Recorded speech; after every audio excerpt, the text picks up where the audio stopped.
पूर्व काल की बात है। मध्य देश में एक अत्यंत शोभायमान नगरी थी।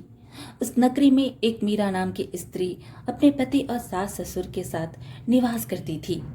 मीरा एक पतिव्रता नारी थी जो सत्य धर्म का पालन करने में तत्पर और गृह कार्य में दक्ष थी। मीरा का स्वभाव अत्यंत दयालु था। वह सदैव दूसरों की सहायता किया करती थी। मीरा का पति सुरेश एक वैश्य था। उसकी अनाज की एक दुकान थी। वह बाजार में लोगों की जरूरत की चीजें बेचा करता था। मीरा अपने पति से बहुत अधिक प्रेम करती थी। वह अपने पति को ही परमेश्वर मानकर उसकी सेवा करती थी। मीरा नित्य पति से पहले जागती थी। अपने घर का आंगन को स्वच्छ करती थी, फिर रंगोली बनाकर आंगन की सजावट करती थी। उसके बाद वह अपने घर को स्वच्छ करती, फिर स्नान आदि कार्य संपन्न करके वह तुलसी को जल देती थी और देवी देवताओं का पूजन करती थी। इस प्रकार से वह रोज अपने नित्य कर्म करती थी। मीरा ने कभी किसी का अनादर नहीं किया। वह सभी के साथ मधुरवाणी में बातें करती थी। सभी लोग मीरा को देखकर कहने लगे थे कि यह तो साक्षात लक्ष्मी के समान गुणों वाली स्त्री है। यह अपने परिवार को कितने अच्छे से ख्याल रखती है। इसके अलावा मीरा दान धर्म करते समय कभी अपने हाथ पीछे नहीं खींचती थी। उसके द्वार पर जो भी याचक आता वह उसे दान दिए बगैर नहीं भेजती थी। उसके द्वार से कोई खाली हाथ नहीं जाता था। जो भी भूखा उसके द्वार पर आता तो वह भरपेट भोजन करके ही लौटता था, जिससे उसके द्वार पर आए हुए सभी याचक अत्यंत प्रसन्न होकर उसे आशीर्वाद देकर लौट जाते थे। इतना ही नहीं, मीरा अपने पड़ोसियों की भी सहायता करती थी।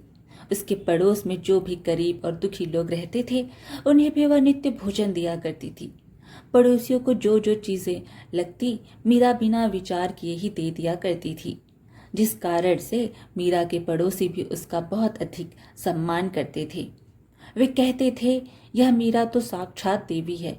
देवी साक्षात मां अन्नपूर्णा ने ही मीरा के रूप में जन्म लिया है। लोग जब भी मीरा की प्रशंसा करते तो वे सभी लोग उसके विषय में अच्छी बातें ही कहते। लेकिन लोगों की बातें सुनकर भी मीरा ने कभी घमंड नहीं किया। वह उन सभी को आदर व सम्मान से ही बातें किया करती थी। फिर एक दिन की बात है, मीरा की एक पड़ोसन उसके घर पर आती है। मीरा उसका स्वागत करती है और बड़े प्रेम से उससे कहती है, हे बहन, हमारे घर में तुम्हारा स्वागत है। आज किस कारण से तुम्हारा मेरे घर में आगमन हुआ है? यदि कोई वस्तु चाहिए तो मुझसे मांग लो, मैं तुम्हारी अवश्य मदद करूंगी।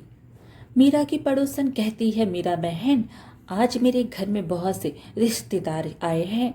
उनके लिए मैं भोजन बना रही हूँ, इसलिए मैं तुम्हारे पास रोटी बनाने के लिए चकला, बेलन और तवा मांगने आई हूँ। यदि तुम मुझे कुछ समय के लिए मुझे चकला, बेलन और तवा दे दोगी तो बड़ी मेहरबानी होगी। मैं काम हो जाने के बाद तुम्हें जल्दी ही लौटा दूंगी। मीरा कहती है, हे बहन, इसमें क्या बड़ी बात है? अभी मुझे चकला बेलन की आवश्यकता नहीं है, इसलिए तुम मेरा चकला, बेलन और तवा ले जा सकती हो। रुको, मैं अभी तुम्हें ला कर देती हूँ।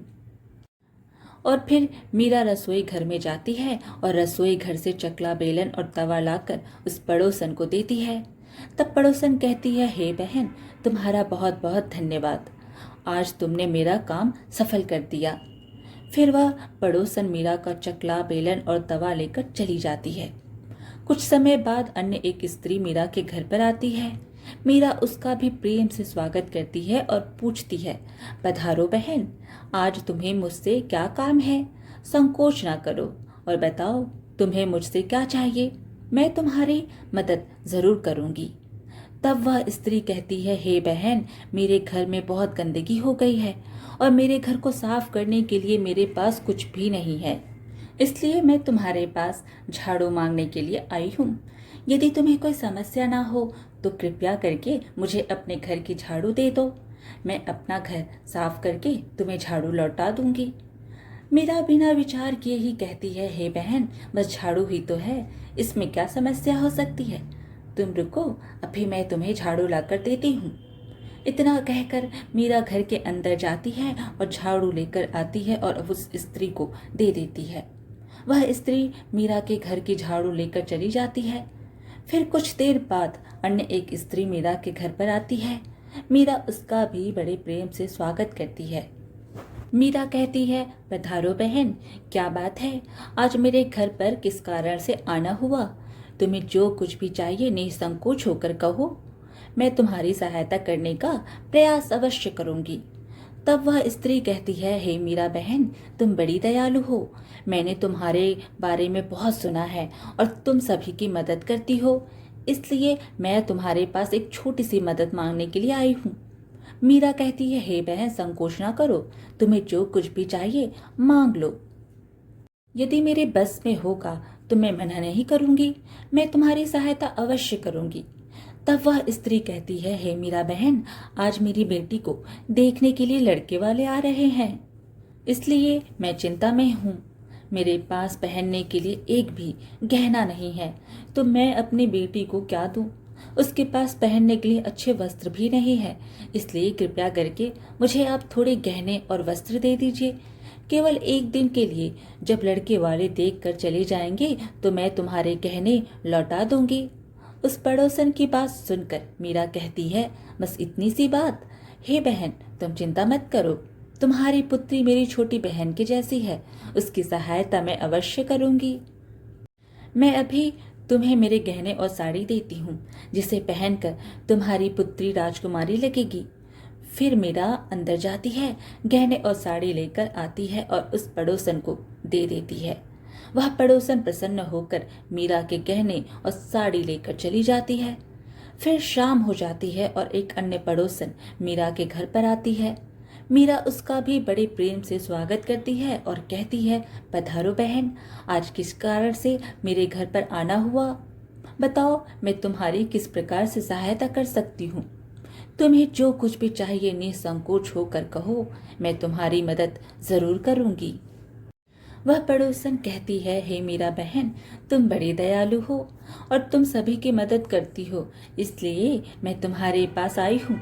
मेरा बच्चा भूखा है और उसे पिलाने के लिए दूध नहीं है, इसलिए मैं तुम्हारे पास दूध मांगने के लिए आई थी। अगर थोड़ा सा दूध मिल जाता तो बड़ी कृपा होती। मीरा कहती है, अरे बहन, इसमें कौन सी बड़ी बात है, लो अभी मैं तुम्हें दूध दे देती हूँ।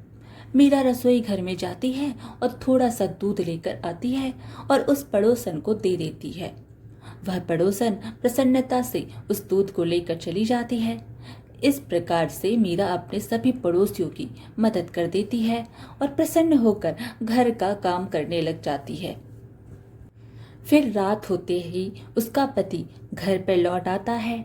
मीरा अपने पति को प्रणाम करती है और उसकी खूब सेवा करती है। रात को दोनों पति पत्नी सो जाते हैं। फिर दूसरे दिन वे जागते हैं तो उन्हें एक बहुत ही बुरी खबर कानों में पड़ती है। एक आदमी दौड़ते हुए मीरा के घर पर आता है और मीरा के पति से कहता है, हे भाई, कल रात को किसी ने आपकी दुकान लूट ली है, सारा माल गायब है। मीरा का पति एकदम से घबरा जाता है और दौड़ते हुए अपने दुकान पर जाता है तो देखता है उसका सारा माल किसी ने लूट लिया है। वह देखता है कि उसकी दुकान में रखा हुआ सारा धन भी चोरी हो चुका है। वह दुखी और निराश होकर घर पर लौटता है और मीरा को सारी बात बताता है, जिसे सुनकर मीरा बहुत दुखी हो जाती है। मीरा कहती है, आप चिंता ना कीजिए जी, हमारे घर में अभी बहुत सारा धन रखा हुआ है, जिससे आप फिर से व्यापार शुरू कर सकते हैं। फिर मीरा अपने घर की तिजोरी में देखती है तो वह भी पूरी तरह खाली दिखाई देती है। उसके अंदर का भी सारा माल अब चोरी हो चुका था। यह देखकर मीरा बहुत दुखी हो जाती है। उसे समझ में नहीं आता कि यह कैसे हुआ। मीरा का पति उस पर बहुत क्रोधित हो जाता है और पूछता है, मीरा, सच सच बताओ, हमारे घर के अंदर रखा हुआ सारा पैसा कहाँ गया? मीरा कहती है, हे स्वामी, मैं घर पर ही थी, सारा धन तिजोरी में ही था, किसने इसे चुरा लिया पता नहीं। कृपया आप शांत हो जाइए, हम कोई ना कोई उपाय जरूर ढूंढ लेंगे। मीरा का पति कहता है, यह जो तुम दूसरे लोगों को घर पर बुलाकर खिलाती हो, अनजान लोगों को घर में बुलाती हो, उसी का फल है। यह उन्हीं में से किसी ने हमारे घर का सारा पैसा चुरा लिया है। क्रोध में आकर मीरा का पति उसे भला बुरा कहता है। मीरा की सास भी उसे बहुत कोसती है और कहती है, तुम ही इन पड़ोसियों को घर की चीजें देती रहती हो, बिना सोचे किसी की भी मदद कर देती हो। उन्हीं में से किसी ने सारा पैसा चुरा लिया है।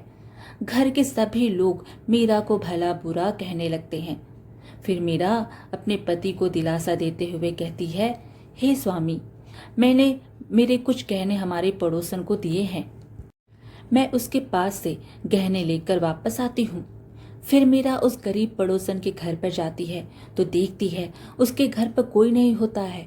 वह स्त्री भी घर छोड़कर मीरा के गहने लेकर भाग गई होती है। मीरा निराश होकर घर पर लौटती है और अपने पति को सारी बात बता देती है। मीरा की बात सुनकर उसका पति आग बबूला हो जाता है और मीरा को भला बुरा कहने लगता है। मीरा का पति कहता है, हे मीरा, तुम बड़ी मूर्ख हो, तुम्हारे ही कारण हमारा सारा धन वैभव चला गया है।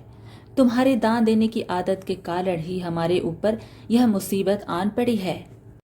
अब तुम इस घर में नहीं रह सकती, तुम अभी इसी क्षण इस घर को छोड़कर चली जाओ।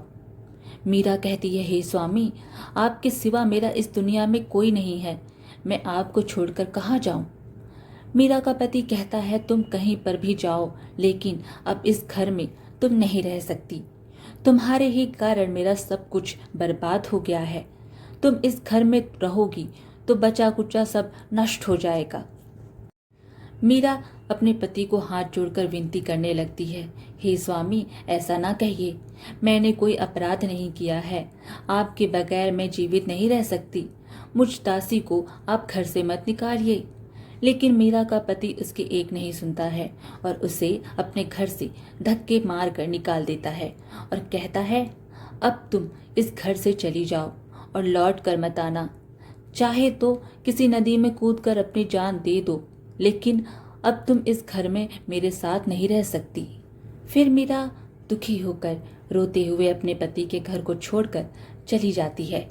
चलते चलते मीरा माता लक्ष्मी के मंदिर में जाती है और माँ लक्ष्मी से प्रार्थना करते हुए कहती है, हे माँ, मैंने ऐसा कौन सा पाप किया है जो मेरी ऐसी दशा हुई है। हे माँ लक्ष्मी, मैं तो नित्य आपकी पूजा करती थी, फिर भी आपने मेरा घर क्यों छोड़ा? कृपया मुझे बताओ। माँ, मैंने ऐसा कौन सा अपराध किया जो आप मुझसे रूठ गई हो? फिर मीरा वहीं पर बैठकर सोचने लगती है, यदि मेरे पति मेरा स्वीकार नहीं करेंगे तो मैं जीवित रहकर क्या करूं? यदि मेरे ही कारण मेरे पति की दुर्दशा हुई है तो मुझे जीवित रहने का कोई अधिकार नहीं है। इतना सोचकर मीरा अपने प्राण देने के लिए नदी की तरफ जाने लगती है। नदी के पास जाकर मीरा माता लक्ष्मी से प्रार्थना करती है, हे माँ लक्ष्मी, अब मैं अपने प्राण देने जा रही हूँ। यदि मेरे द्वारा तुम्हारी पूजा में कोई कमी रह गई हो तो मुझे माफ करो। मैं अपने पति के बगैर जीवित नहीं रह सकती, इसलिए अब मैं इस नदी में कूदकर अपने प्राण त्याग दूंगी। इतना कहकर मीरा नदी में कूदने ही वाली होती है कि साक्षात माँ लक्ष्मी उस स्थान पर प्रकट हो जाती हैं। माँ लक्ष्मी मीरा से कहती हैं, रुक जाओ मीरा, रुक जाओ। पुत्री, तुम यह क्या कर रही हो? मीरा आंखें खोलकर देखती है कि साक्षात माँ लक्ष्मी उसके सामने खड़ी है। माँ लक्ष्मी के दर्शन करके मीरा बहुत प्रसन्न हो जाती है और माँ को बारंबार नमस्कार करते हुए कहती है, हे माँ लक्ष्मी, मुझे क्षमा करो, मैं बहुत बड़ा पाप करने जा रही थी। देवी लक्ष्मी कहती हैं, हे मीरा, मनुष्य को स्वयं अपने प्राण नहीं लेने चाहिए, यह महापाप है। ईश्वर ने जो शरीर प्रदान किया है उसे ऐसे नष्ट नहीं करना चाहिए। मीरा कहती है, हे माँ, मैं विवश हूँ, मेरे पति ने मेरा त्याग किया है और स्त्री को अपने पति को छोड़कर नहीं रहना चाहिए। मैं अपने पति को छोड़कर जीवित नहीं रह सकती, इसी कारण से अपने प्राण देने जा रही हूँ। देवी लक्ष्मी कहती हैं, हे मीरा, मैं सब कुछ जानती हूँ और यह भी जानती हूँ कि तुम्हारे पति ने तुम्हारा त्याग क्यों किया है। यह सब तुम्हारी ही भूल के कारण हुआ है। तुमने अनजाने में कुछ ऐसा चीजों का दान किया था जिस कारण से मुझे तुम्हारा घर छोड़कर जाना पड़ा। जो भी स्त्री अपने घर की इन चीजों को दूसरों को दे देती है, उनके घर में मेरा वास नहीं होता है। मैं उन वस्तुओं के साथ ही उनका घर छोड़कर चली जाती हूँ। तब मीरा कहती है, हे माँ, ऐसी कौन सी वस्तुएं हैं, कृपया आप मुझे बताइए।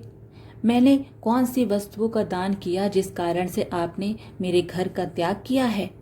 देवी लक्ष्मी कहती हैं, हे पुत्री, अब तुम ध्यान से सुनो। मैं तुम्हें उन चीजों के बारे में बताती हूँ जो किसी भी स्त्री को दूसरों को नहीं देनी चाहिए। इन चीजों का दान करने पर मैं उस घर को छोड़कर चली जाती हूँ। हे मीरा, सबसे पहले वस्तु है चकला, बेलन और तवा। किसी भी स्त्री को अपने घर का चकला, बेलन और तवा कभी दूसरों को नहीं देना चाहिए। रसोई घर में इन वस्तुओं का महत्व सबसे अधिक होता है। इन वस्तुओं की पवित्रता सदैव ही बनी रहनी चाहिए। इन्हीं वस्तुओं से भगवान विष्णु को प्रसाद बनाया जाता है और तवे पर बनी पहली रोटी भी गाय को खिलाई जाती है। इसलिए इन वस्तुओं को हमेशा स्वच्छ और शुद्ध रखना चाहिए। दूसरों को देने पर यह अपवित्र हो सकती है और फिर इनका उपयोग करना अशुभ फल प्रदान करता है। इसलिए मीरा, तुमने अपने रसोई घर के चकला, बेलन और तवा अपने पड़ोसन को देकर पहले से ही बड़ी भूल की है। आगे माँ लक्ष्मी कहती हैं, हे मीरा, अब तुम दूसरी वस्तु के विषय में सुनो। तुमने अपनी पड़ोसन को अपने घर में रखी हुई झाड़ू ही दे दी, जिस वस्तु में मेरा सदैव वास होता है। जो वस्तु मुझे सबसे अधिक प्रिय है, तुमने उसे ही दूसरे को दे दिया, तो फिर मैं तुम्हारे घर में कैसे ठहरती? हे मीरा, जो स्त्री अपने घर की झाड़ू दूसरों को दे देती है, मैं उसके घर को त्याग देती हूँ। झाड़ू से घर की स्वच्छता की जाती है और जहाँ पर स्वच्छता होती है उसी स्थान पर मेरा वास होता है। ध्यान में रखना मीरा, घर में झाड़ू को हमेशा छिपा कर रखना चाहिए। झाड़ू पर बाहरी व्यक्ति की दृष्टि भी नहीं पड़नी चाहिए। झाड़ू एक अत्यंत पवित्र वस्तु है, इसे पैर नहीं लगाना चाहिए और इससे कभी विष्ठा आदि प्रकार की गंदगी साफ नहीं करनी चाहिए। माँ लक्ष्मी कहती हैं, हे मीरा, अब तुम तीसरी वस्तु के विषय में सुनो जो एक स्त्री को कभी दूसरों को नहीं देनी चाहिए। वह वस्तु है आभूषण। एक स्त्री को अपने आभूषण कभी अन्य महिला को नहीं देने चाहिए। मैं सदैव ही आभूषणों में वास करती हूँ। स्त्री के 16 श्रृंगार में गहनों का बहुत अधिक महत्व होता है। एक विवाहित स्त्री को अपने आभूषण कभी अन्य स्त्री को पहनने के लिए नहीं देने चाहिए। जो स्त्री अपने आभूषण अन्य स्त्रियों को देती है, उसके जीवन में दुर्भाग्य आता है। हे मीरा, अब मैं तुम्हें चौथी वस्तु के विषय में बताती हूँ। किसी भी मनुष्य को शाम हो जाने के बाद कभी सफेद रंग की वस्तुओं का दान नहीं करना चाहिए, किंतु तुमने शाम के समय दूध का दान किया था। शाम को दूध का दान करने से जीवन में दुर्भाग्य आता है। शाम को सफेद रंग की चीजें दान करने से मनुष्य के जीवन में अशुभ काल आता है।